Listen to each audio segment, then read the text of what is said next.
একই রকম সোয়াবিনের তরকারি খেয়ে যাদের একঘেয়ে লেগে গেছে তারা এরকমভাবে একবার অবশ্যই ট্রাই করো। তো যাই হোক, প্রথমেই আমি সোয়াবিনটাকে ভিজিয়ে নিয়েছিলাম, তারপর তার মধ্যে একটা ডিম ভেঙে দিয়ে দিয়েছিলাম, তারপর পরিমাণ মতো নুন হলুদ দিয়ে ভালো করে মাখিয়ে নিয়েছিলাম। কুসুমটা এরকমভাবে ভাঙতে আমার খুব ভালো লাগে। তো যাই হোক, ভালো করে মাখিয়ে নেওয়ার পর 5 মিনিট আমি রেস্টে রেখেছি। তারপর এর মধ্যে কর্নফ্লাওয়ার পরিমাণ মতো 1 চিমটি খাবার সোডা দিয়েছিলাম, আর দিয়েছিলাম অল্প একটু চালের গুঁড়ো। তোমরা তো দেখতেই পাচ্ছ পরিমাণটা।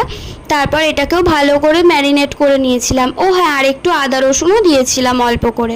তারপরে ভালো করে ম্যারিনেট করে রেখে দেওয়ার পর সোয়াবিনগুলো ভাজতে দিয়েছিলাম। তো দেখেছো ভাজার পর কীরকম ফুলে উঠেছে খাবার সোডা দেওয়ার কারণে। তারপর আলুও ভেজে তুলে রেখেছি। তেজপাতা গোটা গরম মশলা ফোড়নে দিয়ে পেঁয়াজটা লাল লাল করে ভেজে জিরে হলুদ লঙ্কার গুঁড়ো মশলাগুলো দিয়ে আদা রসুন দিয়ে ভালো করে কষিয়ে নিয়ে তেল ছেড়ে গেলে আলু সোয়াবিন